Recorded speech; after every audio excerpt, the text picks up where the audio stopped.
Everyone, this is Kajal dog. तो कैसे हैं आप सब? आई होप आप सब अच्छे होंगे। जैसा कि हमने इसके पहले वाले लेसन के अंतर्गत cell structure and its function के बारे में पढ़ा था, ठीक है। उसी प्रकार हम लेसन 9 के अंतर्गत रिप्रोडक्शन इन एनिमल्स के बारे में पढ़ेंगे। रिप्रोडक्शन इन एनिमल्स करने का मतलब हुआ कि जीव जंतु में प्रजनन की क्रिया कैसे होती है, इस बारे में हम अध्ययन करेंगे। The process of digestion, circulation and respiration are essential for the survival of every individual. जैसा कि हम जानते हैं कि किसी भी इंडिविजुअल या किसी भी ह्यूमन बीइंग या किसी भी जीव जंतु के लिए वो अपने सर्वाइवल के लिए कुछ आवश्यक प्रोसेस से गुजरते हैं। जैसा कि एक है डाइजेशन की प्रक्रिया अर्थात पाचन की प्रक्रिया, दूसरा है सर्कुलेशन की प्रक्रिया जिसमें ब्लड सर्कुलेट करता है, तीसरा है रेस्पिरेशन की प्रक्रिया अर्थात श्वसन संबंधी प्रक्रिया, एक और एक्सक्रीशन भी होता है उत्सर्जन की प्रक्रिया, एसिमिलेशन, यानी बहुत सारी प्रक्रियाओं से उनको सर्वाइव करना पड़ता है जो उनके लिए आवश्यक होता है। Reproduction is essential for continuation of a species. उसी प्रकार रिप्रोडक्शन भी एक इसेंशियल प्रोसेस है प्रत्येक स्पीसीज के लिए, ताकि उनके प्रजाति में विस्तार हो सके। अर्थात कहने का मतलब हुआ कि सपोज एक प्रजाति है वो रिप्रोडक्शन की क्रिया नहीं करती है, अर्थात वो अपने जैसे संतानों उत्पत्ति करने का काम नहीं करती है, तो एक समय ऐसा आएगा कि उस प्रजाति को विलुप्त होने के कगार के स्थिति पे वो दिखाई देगा। Reproduction is very important as it ensures the individual generation after generation. Reproduction एक बहुत ही important प्रक्रिया है जिसमें ये प्रत्येक इंडिविजुअल के लिए इंश्योर करने का काम किया जाता है कि वो पीढ़ी दर पीढ़ी कैसे विकसित होते हैं या उनमें विकास की प्रक्रिया कैसे संभव होती है। मोड्स ऑफ रिप्रोडक्शन अर्थात रिप्रोडक्शन के प्रकार। The young ones of various animals being born. जैसा कि हम जानते हैं कि जितने भी जीव जंतु हैं वो छोटे से बड़े होते हैं। There are two modes by which animal reproduce. यहाँ पे दो तरीके दिए गए हैं जिसके माध्यम से जीव जंतु रिप्रोड्यूस करने का काम करते हैं अर्थात रिप्रोडक्शन की प्रक्रिया पूरी करते हैं। एक है एसेक्सुअल रिप्रोडक्शन और दूसरा है सेक्सुअल रिप्रोडक्शन। एसेक्सुअल रिप्रोडक्शन करने का मतलब कि अलैंगिक जनन और सेक्सुअल रिप्रोडक्शन करने का मतलब कि लैंगिक जनन। एसेक्सुअल में एक मेल या फीमेल गैमेट ही होगा, सेकंड वाले में मेल और फीमेल गैमेट दोनों मिलेंगे, फिर फर्टिलाइजेशन होगा, फिर वो एडल्ट में जाके कन्वर्ट होगा। Sexual reproduction plants that reproduce sexually have mail and female reproductive parts. जैसा कि हम जानते हैं कि जितने भी पौधे होते हैं उनमें अगर सेक्सुअली रिप्रोडक्शन की क्रिया होती है तो रिप्रोडक्टिव पार्ट के अंतर्गत मेल और फीमेल गैमेट दोनों आएंगे। In animals also males and females have different reproductive parts or organs. ठीक उसी प्रकार मेल और फीमेल में भी अलग अलग अंग पाए जाते हैं जो कि रिप्रोडक्टिव पार्ट्स कहे जाते हैं। जैसे कि जीव जंतु का जैसे बात करें, जैसे मेल का ही ले ले तो स्पर्म, फीमेल के लिए ओवम, इसमें स्पर्म डक्ट, इसमें फैलोपियन ट्यूब, ओविडक्ट जिसको बोलते हैं, जिसके माध्यम से एग रिलीज होता है। Plants the reproductive parts in animals and also reproduce gamete that fuse to form a zygote. जैसे जितने भी जीव जंतु में रिप्रोडक्टिव पार्ट्स होते हैं वो बाद में गैमेट प्रोड्यूस करते हैं अर्थात जुग्मक प्रोड्यूस करते हैं और वो बाद में जाके एक जुग्मनज का निर्माण करता है अर्थात जाइगोट का निर्माण करता है और यही जाइगोट जाके बाद में एक नया इंडिविजुअल क्रिएट करता है अर्थात एक नया जीव का रूप ले लेता है। This type of reproduction beginning from the fusion of male and female gametes is called sexual reproduction. इस प्रकार के रिप्रोडक्शन की प्रक्रिया में मेल और फीमेल गैमेट एक दूसरे से मिलते हैं और फ्यूजन की प्रक्रिया होती है और फर्टिलाइजेशन होती है जिसको हम बोलते हैं सेक्सुअल रिप्रोडक्शन अर्थात लैंगिक प्रजनन। मेल रिप्रोडक्टिव ऑर्गन का अगर हम बात करें तो मेल रिप्रोडक्टिव ऑर्गन अर्थात नर प्रजनन अंग कौन कौन से हैं, तो मेल रिप्रोडक्टिव ऑर्गन के अंतर्गत a pair of testis, two sperm ducts and a penis. यानी कहने का मतलब कि एक जोड़ा टेस्टिस अर्थात वृषण और दो स्पर्म डक्ट अर्थात शुक्राणु नलिका और एक पेनिस, और टेस्टिस के माध्यम से मेल गैमेट्स प्रोड्यूस होता है जिसको हम बोलते हैं स्पर्म्स, जिसको हिंदी में बोलते हैं शुक्राणु, और मिलियंस ऑफ स्पर्म टेस्टिस के माध्यम से प्रोड्यूस करने का काम किया जाता है जिसको हम नीचे के फिगर में देखेंगे। और ये स्पर्म बहुत ही साइज में छोटे होते हैं और इनमें एक हेड, एक मिडिल पीस और एक टेल पाया जाता है। यहाँ पे आप चित्र में के माध्यम से समझ सकते हैं कि ये स्पर्म डक्ट है और एक ये पेनिस की संरचना और यहाँ पे टेस्टिस की संरचना, जिसको हम हिंदी में वृषण बोलते हैं। Each sperm is a single cell with all the usual cell components. प्रत्येक स्पर्म सेल के पास सिंगल कंपोनेंट होता है जो सामान्य रूप से सेल कंपोनेंट कहे जाते हैं। फीमेल रिप्रोडक्टिव ऑर्गन, अगर हम फीमेल रिप्रोडक्टिव ऑर्गन का बात करें तो फीमेल रिप्रोडक्टिव ऑर्गन के अंतर्गत ए पेयर ऑफ ओवरीज, अंडाशय एक जोड़ा रहता है, ओविडक्ट जिसको हम फैलोपियन ट्यूब बोलते हैं, और एक यूटेरस अर्थात गर्भाशय। The ovary produces female gametes called ओवा एग्स। ओवरी के माध्यम से फीमेल गैमेट प्रोड्यूस होता है जिसको हम ओवा बोलते हैं, ओवम बोलते हैं, एग्स बोलते हैं। वुमेन बींग्स में एक सिंगल मैच्योर्ड एग रिलीज होता है ओविडक्ट के माध्यम से, जो कि ये क्रिया प्रत्येक महीने होती है। Uterus is the part where development of the baby takes place, like the sperm and egg is also a single cell. Uterus एक ऐसा पार्ट है जहाँ पे बेबी विकसित होने के लिए अपना स्थान ग्रहण करता है और स्पर्म और एक एग दोनों ही सिंगल सेल का उदाहरण है। यहाँ पे आप एक ह्यूमन ओवम का उदाहरण देख सकते हैं जो कि फीमेल से रिलीज होता है, कि बाद में ये न्यूक्लियस एक में कन्वर्ट हो जाता है और यही बाद में जाके एक जाइगोट का निर्माण करता है। यहाँ पे एक पॉइंट है कि अगर हम साइज ऑफ एग्स का बात करें एनिमल्स में, तो ये एनिमल के अकॉर्डिंग ये वेरी करता है कि किस में बड़ा होगा किस में छोटा होगा। अगर सबसे ज़्यादा बड़ा एग का बात करें तो ऑस्ट्रिच एग का अंडा होता है।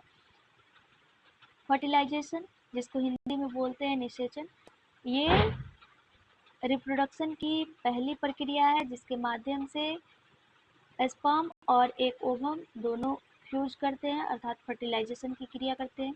और जब स्पर्म एग के कांटेक्ट में आता है तो बाद में जाके यही स्पर्म एग के साथ फ्यूज होके एक जाइगोट का निर्माण करता है जिसको हम बोलते हैं fertilisation.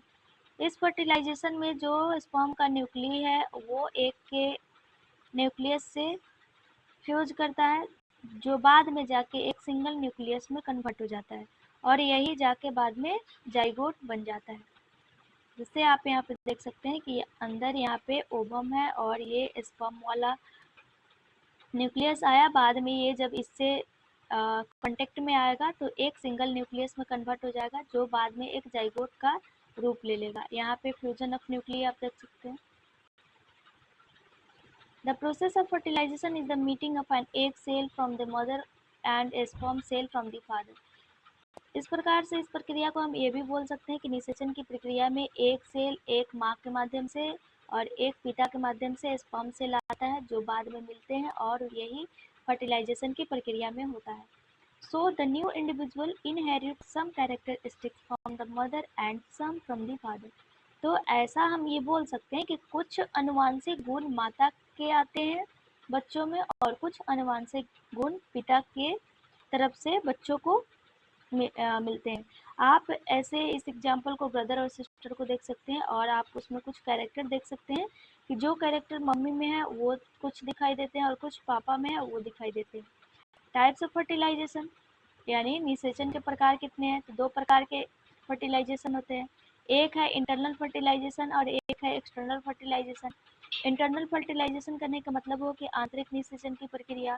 Fertilisation which takes place inside the female body is called internal fertilization, यानी निषेचन की वैसी प्रक्रिया जो फीमेल बॉडी के अंदर होती है उसको हम इंटरनल फर्टिलाइजेशन बोलते हैं। और ये प्रक्रिया बहुत सारे एनिमल्स में होती है जैसे कि ह्यूमन बींग्स और काउ, डक्स, हेन्स सब में ये प्रक्रिया पाई जाती है। कुछ एनिमल्स में फर्टिलाइजेशन की प्रक्रिया फीमेल के बॉडी के बाहर होती है, जैसे कि हम इसको पानी में देख सकते हैं जिसमें फ्रॉग का एग्जाम्पल या टेस्ट ट्यूब बेबीज का उदाहरण ले सकते हैं। जैसे कि हम जानते हैं कि कुछ महिलाओं का जो ओविडक्ट्स होता है अर्थात फैलोपियन ट्यूब होता है वो ब्लॉक हो गया रहता है, जिसके कारण वो वोमेन बेबी को वियर नहीं कर सकती है क्योंकि स्पर्म वहाँ पे एग से कांटेक्ट नहीं हो पाता है और ना ही उसमें फर्टिलाइजेशन की क्रिया हो पाती है। इस प्रकार के केस में डॉक्टर द्वारा क्या किया जाता है, जो फ्रेश रिलीज एग होते हैं और स्पर्म को दोनों को एक साथ रखा जाता है कुछ घंटों के लिए आईवीएफ में, और जिसका पूरा नाम है इन विट्रो फर्टिलाइजेशन। अर्थात कहने का मतलब हुआ कि फर्टिलाइजेशन की वैसी प्रक्रिया जो आउटसाइड ऑफ बॉडी की जाती है, यानी बॉडी के बाहर वो प्रक्रिया संभव कराई जाती है। और जैसे ही फर्टिलाइजेशन इसमें होता है फिर ये जाइगोट का रूप लेता है और इस जाइगोट को फिर माता के यूटेरस में यानी मदर यूटेरस में इसको रिप्लेस कर दिया जाता है। Complete development take places in the uterus and the baby is born like any other baby. और ठीक जैसे कि 9 महीने के बाद एक बेबी कंप्लीटली डेवलपमेंट प्रोसेस पूरा कर लेता है, ठीक उसी प्रकार आईवीएफ में भी ये बेबी ठीक उसी प्रकार से बॉर्न करता है। Babies born through this technique are called test tube babies. लेकिन इस प्रकार के बेबी बॉर्न की प्रक्रिया को हम टेस्ट ट्यूब बेबीज बोलते हैं, लेकिन इस टर्म का प्रयोग वास्तव में मिसलीड किया जा रहा है, जिसके कारण अभी हम टेस्ट ट्यूब में बेबीज को ग्रो होता हुआ उतना नहीं देख पाते। एक्सटर्नल फर्टिलाइजेशन अगर देखें तो बायोनिषेचन की प्रक्रिया, ये हम बरसात के मौसम में देख सकते हैं, जहाँ पे आपने फ्रॉग या टोड्स को देखा होगा कि वो पोन्ड या स्लो फ्लोइंग स्ट्रीम में बहुत ही टर टर करते हुए नजर आते हैं या दिखाई देते हैं। When the male and female comes together in water, जब और मेल और फीमेल पानी में कांटेक्ट में आते हैं तो फीमेल द्वारा 100 अप लेग्स ले किया जाता है। अर्थात कहने का मतलब वो अंडे देती है जैसे कि मुर्गी अंडे देती है, और बाद में फ्रॉग वहाँ पे अपने स्पर्म को रिलीज करता है। It is comparatively very delicate. A layer of jelly holds the egg together and provides protection to the eggs. यह एक जेली नुमा संरचना से एक साथ से जुड़े रहते हैं और ये सारे एग को प्रोटेक्शन देने का काम करते हैं। जैसे कि आप यहाँ पे चित्र देख सकते हैं कि फ्रॉग में कैसे ये एग सारे हैं और कैसे जेली नामक सब्सटेंस से ये एक दूसरे से कांटेक्ट में है। जैसे ये अंडे इकट्ठे हो जाते हैं तो मेल फ्रॉग द्वारा उस पे स्पर्म डिपॉजिट कर दिया जाता है। Each sperm swims randomly in water with the help of its long tail. वो लॉन्ग टेल के माध्यम से वाटर में फ्लोट करता हुआ दिखाई देते हैं। The sperms come in contact with the egg. Sperm egg के कांटेक्ट में आता है। This result in fertilization. और ये बाद में ये प्रक्रिया फर्टिलाइजेशन के रूप में क्रिएट हो जाती है। This type of fertilization in which the fusion of a male and female gamete take place outside the body of the female is called external fertilization. इस प्रकार के फर्टिलाइजेशन जिसमें मेल और female gamete outside of the body fertilization की क्रिया करते हैं, इस प्रकार के फर्टिलाइजेशन को हम बोलते हैं बायोनिषेचन की प्रक्रिया अर्थात external fertilization. It is very common in aquatic animals such as fish, starfish etcetera. यह बहुत ही कॉमन है एक्वेटिक एनिमल्स जैसे कि फिश हो या स्टारफिश हो। Though these animals lay hundreds of eggs and release millions of sperm, all the eggs don't get fertilized and develop into a new individual। जैसा कि हम जानते हैं कि स्पर्म के माध्यम से हंड्रेड ऑफ एग्स रिलीज किए जाते हैं, लेकिन ये सारे स्पर्म और जो फीमेल गैमेट है दोनों इतने परिपक्व नहीं होते हैं कि वो दोनों फर्टिलाइज्ड करके एक विकसित इंडिविजुअल के रूप में क्रिएट करें। ऐसा इसलिए होता है the eggs and sperm get expose to water movement. जो एग है स्पर्म है वो दोनों वाटर मूवमेंट और वाइंड और रेनफॉल के कारण इधर उधर विभक्त होते रहते हैं, जिसके कारण उनका फर्टिलाइजेशन नहीं हो पाता है।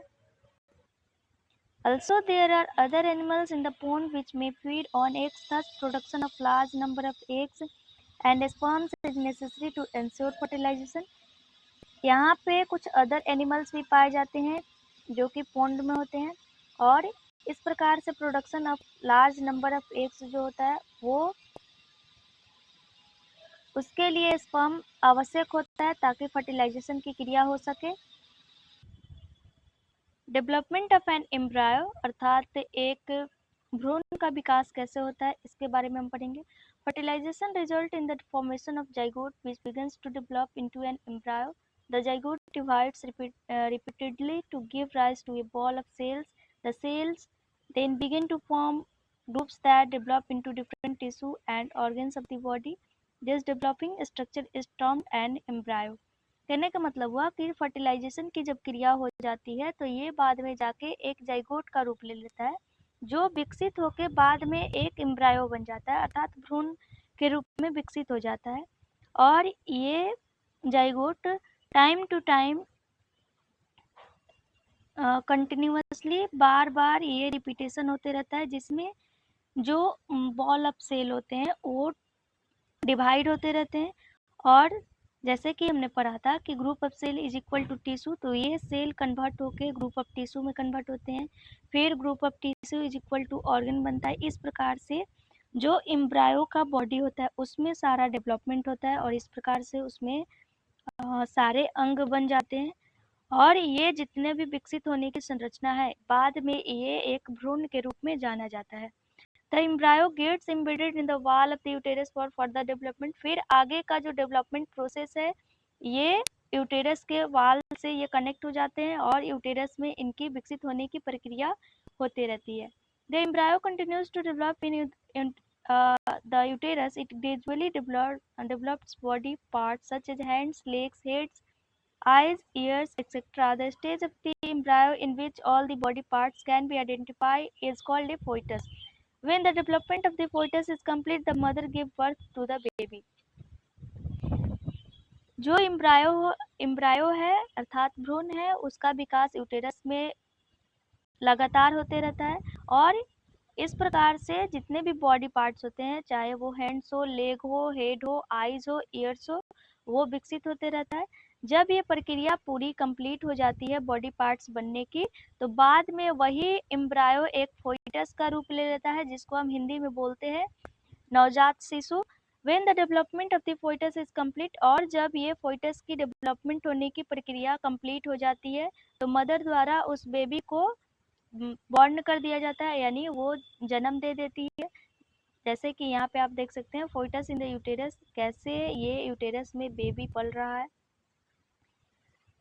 अगेन यहाँ पे जैसे कि हमने देखा कि मेल गैमेट और फीमेल गैमेट दोनों फ्यूज किए और एक के सिंगल न्यूक्लियस में कन्वर्ट हो गए, बाद में वही सेल डिवाइड होके अलग अलग टिश्यू बनाया, वो टिश्यू बन के आगे ऑर्गन में क्रिएट हुए, जैसे कि यहाँ पे लेग बन गया, हैंड बन गया, ईयर बन गया, माउथ बन गया, हेड बन गया, ये टोटल प्रक्रिया हुई।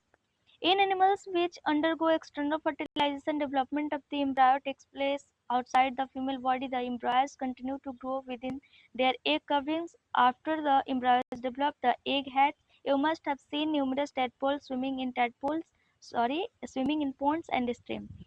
जैसा कि हम जानते हैं कि जो एनिमल एक्सटर्नल फर्टिलाइजेशन के अंतर्गत आते हैं उनमें एम्ब्रायो का डेवलपमेंट फीमेल बॉडी के आउटसाइड होता है, जो कि हम हमेशा उसको देखते हैं कि वो एग से कवर हुए हैं और जब वो एम्ब्रायो विकसित हो जाते हैं तो बाद में अंडे वो टूट जाते हैं और उससे उसके अंदर से बेबी निकलता है। जैसे कि आपने लिजार्ड का एग देखा होगा, जैसे छिपकली का अंडा, या टैडपोल्स जो कि पोन्स और स्ट्रीम में दिखाई देते हैं। एक है पॉइंट वाइवापोरस और एक है ओविपोरस। कहने का मतलब कि जो अपने जैसे जीवित संतान की उत्पत्ति करते हैं और दूसरा जीव एक अंडे के माध्यम से बेबी क्रिएट करते हैं, उस प्रकार के animals. We have learn that some animals give birth to young ones while some animals lay eggs which later develop into young ones. The animals which give birth to young ones are called viviparous. Those animals which lay eggs are called oviparous. The following activity will help you understand better and differentiate between viviparous and oviparous animal. जैसे कि कुछ जीव अपने जैसे ही संतानोत्पत्ति करते हैं, वो अपने बेबी को एग के माध्यम से क्रिएट नहीं करते हैं, ना ही उनको अंडे देना पड़ता है। इस प्रकार के जीव को हम वाइवापोरस बोलते हैं। और कुछ ऐसे जीव जंतु पाए जाते हैं जिनका बेबी एग के माध्यम से क्रिएट होता है, यानी उनको अंडे देना पड़ता है। उस प्रकार के एनिमल्स को हम ओविपोरस बोलते हैं या अंडज प्राणी बोलते हैं। इस प्रकार के एक्टिविटी से हम इसमें डिफ्रेंशिएट कर सकते हैं कि कैसे इनमें ये प्रक्रिया होती है। The eggs of a few animals are easy to observe because their mothers lay them outside their bodies. जैसे कि कुछ जीव जंतुओं का एग्स हम बहुत ही इजीली ऑब्जर्व कर सकते हैं क्योंकि उनके मदर द्वारा आउटसाइड ऑफ बॉडी अंडे देने की प्रक्रिया होती है, यानी वो ले करती है। इस प्रकार के एनिमल्स ओविपोरस एनिमल्स के एग्जाम्पल के अंतर्गत आते हैं। लेकिन हम काऊ, डॉग, रैट या ह्यूमन बींग्स का अंडा कलेक्ट नहीं कर सकते हैं। ऐसा इसलिए होता है क्योंकि वो अंडे देने की प्रक्रिया नहीं करती है। The mother gives birth to the young ones, mother द्वारा अपने जैसे ही संतानोत्पत्ति की जाती है और इस प्रकार के एग्जाम्पल को हम बाइवापोरस एनिमल्स के अंतर्गत रखते हैं। Young ones to adults, young ones to adults, young one से एडल्ट बनने की प्रक्रिया कैसे होती है इस बारे में हम अध्ययन करेंगे। The new individual which are born or हैड्स from the egg continue to grow till they become adult. जो न्यू इंडिविजुअल होते हैं, चाहे वो अंडे से उत्पन्न हुए हो, चाहे वो बॉर्न करते हो, वो तब तक विकसित होते हैं जब तक कि वो एडल्ट ना हो जाए। In some animals the young ones में look different from the adults, यानी जैसे बचपन में वो जीव जंतु दिखाई देते हैं वो एडल्ट से काफ़ी उनमें भिन्नता दिखाई देती है। जैसे कि हम एक सिल्क वर्म का उदाहरण लेते हैं कि लाइफ साइकिल इनका कैसे चलता है। सिल्क वर्म अर्थात करने का मतलब कि जो रेशम कीट होता है उनका, तो वो पहले एग में रहती है, फिर वो लार्वा, फिर वो एडल्ट बनती है। फ्रॉग में वही देखे तो एग, फिर वो टैडपोल, फिर देन वो एडल्ट में क्रिएट होता है। Similarly, the caterpillars or the pupa of silkworm look very different from the adult moth. लेकिन अगर जो प्यूपा में सिल्कवर्म की उपस्थिति होती है, लेकिन जब वो एडल्ट मॉथ के रूप में क्रिएट हो जाता है, वो दोनों में बहुत ही ज़्यादा डिफरेंस होता है। The features that are present in the adult are not found in these young ones. जैसा कि अगर कोई चाइल्ड या कोई यंग वंस जैसे बचपन में है उनमें कुछ गुण पाया गया, ऐसा जरूरी नहीं है कि वो बड़ा हो जाए यानी एडल्ट हो जाए तो उनमें वो गुण पाया ही जाए। Then a beautiful moth emerging out of the cocoon. In the case of tadpoles, then transform into adult capable of jumping and swimming. जैसा कि हम देखते हैं कि जब tadpoles को देखते हैं, जब वो छोटे होते हैं तो वो जंप नहीं कर पाते हैं, ना ही ठीक से तैर पाते हैं, लेकिन जब उनका ट्रांसफॉर्मेशन एडल्ट के रूप में हो जाता है तो वो जंप भी कर पाते हैं और स्विम भी कर पाते हैं। और transformation of the larva into an adult through drastic changes is called metamorphosis. और जब वो लार्वा एक एडल्ट के रूप में कन्वर्ट हो जाता है, इस प्रकार के परिवर्तन को हम मेटामॉर्फोसिस बोलते हैं। In human beings body parts similar to those present in the adult are present from the time of birth. जैसा कि अगर ह्यूमन बीइंग्स का बात करें, जितने भी बॉडी पार्ट्स प्रेजेंट होते हैं बचपन टाइम में, ठीक वो एडल्ट में जब वो बड़े हो जाते हैं वो बॉडी पार्ट्स भी रहते हैं, लेकिन उनके साइज में थोड़ा डिफरेंस होता है। जैसे कि आप यहाँ पे फ्रॉग वाला एग्जांपल देख सकते हैं कि कैसे ये एग है और बाद में जाके एक अर्ली टेडपोल के रूप में कन्वर्ट हो जाता है, फिर ये लेट टेडपोल बनता है, फिर ये एडल्ट फ्रॉग के रूप में कन्वर्ट हो जाता है। एसेक्सुअल रिप्रोडक्शन के अंतर्गत हम पढ़ेंगे जैसे कि अलैंगिक प्रजनन की प्रक्रिया, hydra and microscopic organism like amoeba. जैसे कि हाइड्रा में मुकुलन की प्रक्रिया होती है अर्थात बडिंग की प्रक्रिया होती है, और वही अदर साइड एक माइक्रोस्कोपिक ऑर्गेनिज्म अमीबा का बात करें जो कि यूनिसेलुलर होता है, उनमें बाइनरी फिजन की प्रक्रिया होती है अर्थात द्विखंडन की प्रक्रिया होती है। जैसे कि बडिंग की प्रक्रिया में क्या होता है कि ये एक हाइड्रा है और ये बर्ड निकलते हैं, पहले ये छोटा रहता है, फिर ये बड़ा होता है, फिर जब ये चारों तरफ से विकसित हो जाता है तो ये एक हाइड्रा से नया हाइड्रा क्रिएट हो जाता है और ये प्रक्रिया बडिंग कहलाती है।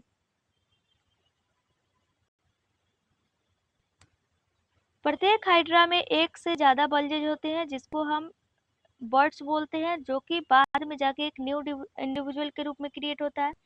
और in hydra too the new individual develop as outgrowth from a single parent, और ये सिंगल पेरेंट के माध्यम से ही होता है। और इस प्रकार के रिप्रोडक्शन जो केवल सिंगल पेरेंट ही इसमें भागीदारी अपना निभाते हैं अर्थात वो इन्वॉल्व होते हैं, उस प्रकार के रिप्रोडक्शन की प्रक्रिया को हम एसेक्सुअल रिप्रोडक्शन बोलते हैं अर्थात अलैंगिक जनन की प्रक्रिया बोलते हैं। Since new individuals develop from the birds in hydra, और इस प्रकार के जो नए इंडिविजुअल्स होते हैं वो बर्ड्स के माध्यम से ही क्रिएट होते हैं और ये प्रक्रिया बडिंग कहलाती है अर्थात मुकुलन, जिसके बारे में हमने ऊपर पढ़ा था। और एक और मेथड है जो कि अमीबा में होता है, इसके बारे में हम पढ़ते हैं। यहाँ पे जैसे कि आप एक अमीबा का पिक्चर देखिए, यहाँ पे एक न्यूक्लियस के अंतर्गत ये अमीबा है और ये न्यूक्लियस में बाद में ये डिवीजन होता है जो कि 2 पार्ट में क्रिएट हो जाते हैं। फिर 2 अमीबा डिवाइड होके एक पेरेंट अमीबा और एक डॉटर अमीबा के रूप में क्रिएट होता है और इस प्रकार से बाइनरी फिजन की क्रिया संपन्न होती है। You have learned about the structure of amoeba. जैसा कि हमने पढ़ा था कि स्ट्रक्चर ऑफ अमीबा कैसे होती है, इसमें स्यूडोपोडिया भी पाया जाता है या ये यूनिसेलुलर होते हैं। ये एक सिंगल सेल्ड ऑर्गेनिज्म है। It begins the process of reproduction by the division of its nucleus into 2 nuclei और ये 2 न्यूक्लियाई में कन्वर्ट होते हैं और यही इनके बॉडी में डिवीजन की प्रक्रिया करता है। और प्रत्येक पार्ट जब न्यूक्लियस पा लेता है, अर्थात जब 2 न्यूक्लियस इसमें भी आ गया न्यूक्लियस, इसमें भी न्यूक्लियस आ गया, तो ये डिवाइड होके 2 अमीबा में कन्वर्ट हो जाता है, जिसमें एक अमीबा पेरेंट अमीबा कहलाता है और एक दूसरा अमीबा डॉटर अमीबा कहलाता है। और इस प्रकार के रिप्रोडक्शन की प्रक्रिया एसेक्सुअल रिप्रोडक्शन के अंतर्गत आती है और ये बाइनरी फिजन कहलाती है। Apart from budding and binary fission, there are other methods by which a single parent reproduce young ones. Budding और बाइनरी फिजन के अलावा कुछ ऐसे तरीके पाए जाते हैं जिसके माध्यम से सिंगल पेरेंट द्वारा यंग वंस रिप्रोड्यूस किया जाता है, जिसको हम हायर क्लास में अध्ययन करेंगे। एक प्रोसेस है यहाँ पे क्लोनिंग, जिसके बारे में हम पढ़ेंगे। जैसा कि यहाँ पे स्टोरी ऑफ डॉली और द क्लोन, अर्थात कहने का मतलब कि डॉली का उत्पत्ति क्लोन पद्धति के माध्यम से हुआ। क्लोनिंग एक ऐसी प्रक्रिया है जिसमें एग्जैक्ट कॉपी ऑफ सेल, अर्थात कहने का मतलब जिस प्रकार से इसमें सेल पाया जाएगा, इसी के माध्यम से अगर हम दूसरे यंग वंस को क्रिएट करना चाहते हैं तो वो सेल का गुण ठीक उस पे पाया जाएगा। जिसको अगर हम बात करें कि इसको फर्स्ट टाइम कौन परफॉर्म किया था, तो यान विल्मट और उसके कलीग द्वारा रोसलिन इंस्टीट्यूट जो कि एडिनबर्ग स्कॉटलैंड में उपस्थित है, वहाँ पे इसके बारे में ये प्रयोग किया गया था, जिसका नाम हमने क्लोनिंग रखा था। और जो सीप उससे क्रिएट हुआ उसका नाम वहाँ पे डॉली रखा गया। डॉली का उसके अकॉर्डिंग बॉर्न 5 जुलाई 1996 जो कि फर्स्ट मैमल था जो एक क्लोन पद्धति से विकसित हुआ था। इस क्लोनिंग प्रोसेस में डॉली के माध्यम से मेमोरी ग्लैंड से एक सेल निकाला गया था जो कि फिन डॉर्सेट शिप से लिया गया था, और second cell Scottish Blackface ewe, जिसमें बाद में ये प्रक्रिया जब दोहराई गई तो देखा गया कि जो स्कॉटिश ब्लैकफेस ईवी है उसके जो न्यूक्लियस है इनके पार्ट रिमूव हो गए हैं और फिन डॉर्सेट शिप के सेल के कुछ गुण पाए गए हैं जो बाद में जाके डॉली के अंदर आ गए। लेकिन बाद में एक ऐसा कारण आया, डॉली की मृत्यु हो गई क्योंकि उनको लॉन्ग डिजीज हो गया था। जैसे लॉन्ग डिजीज के कारण 14 फरवरी 2003 डॉली का डेथ हो जाता है। और बाद में ऐसा ही क्लोनिंग के माध्यम से ही ये प्रोसेस के लिए सेवरल अटेम्प्ट्स लगाए गए ताकि डॉली जैसा ही एक क्लोन मैमल विकसित किया जा सके। लेकिन ऐसा इस प्रयोग में देखा गया कि बहुत ही पहले वो अपने जैसे जीव उत्पत्ति करने से पहले ही मर जाते थे या कुछ बाद में मर जाते थे, और इसमें कुछ असमानताएं पाई गई। तो हमने यहाँ पे कीवर्ड्स के रूप में पढ़ा asexual reproduction, binary fission, budding, eggs, embryo, external fertilisation, fertilisation, coitus, internal fertilisation, metamorphosis, oviparous animal, sperms, viviparous animals और जाइगोट। यहाँ पे कुछ समरी में पॉइंट दिए गए जिसके बारे में हमने ही पढ़ा था ऊपर। यहाँ पे पॉइंट के अंतर्गत 2 मोड्स ऑफ रिप्रोडक्शन की प्रक्रिया, जिसमें एक सेक्सुअल रिप्रोडक्शन और एक एसेक्सुअल रिप्रोडक्शन जिसके बारे में हमने अध्ययन किया था। एक रिप्रोडक्शन जिसमें मेल और फीमेल गैमेट्स मिले थे और ये सेक्सुअल रिप्रोडक्शन के अंतर्गत आया। रिप्रोडक्टिव ऑर्गन का अगर बात करें तो फीमेल में ओवरीज, ओविडक्ट्स और यूटेरस, और अदर साइड अगर मेल का बात करें तो स्पर्म्स, टेस्टिस और एक पेनिस का भूमिका, और स्पर्म डक्ट भी। अदर साइड एक ओवरी द्वारा फीमेल गैमेट्स प्रोड्यूस किया जाता है जिसको हम ओवम बोलते हैं, और टेस्टिस के माध्यम से स्पर्म प्रोड्यूस किए जाते हैं। The fusion of ovum and sperm is called fertilization. जब ओवम का संपर्क स्पर्म से होता है तो वो फर्टिलाइजेशन के अंतर्गत आता है, और बाद में ये फर्टिलाइज्ड एग एक जाइगोट का रूप ले लेते हैं, जिसके बारे में हमने ऊपर ही अध्ययन किया था। कुछ ऐसे जीव पाए जाते हैं जिसमें inside the female body fertilization की प्रक्रिया होती है, जिसको हम इंटरनल फर्टिलाइजेशन के अंतर्गत रखते हैं, और कुछ ऐसे जीव होते हैं जिनमें inside of the body outside of the body fertilization की क्रिया होती है, जिसको हम एक्सटर्नल फर्टिलाइजेशन बोलते हैं, जिसमें फ्रॉग, फिश और स्टार फिश का उदाहरण लिया था हमने।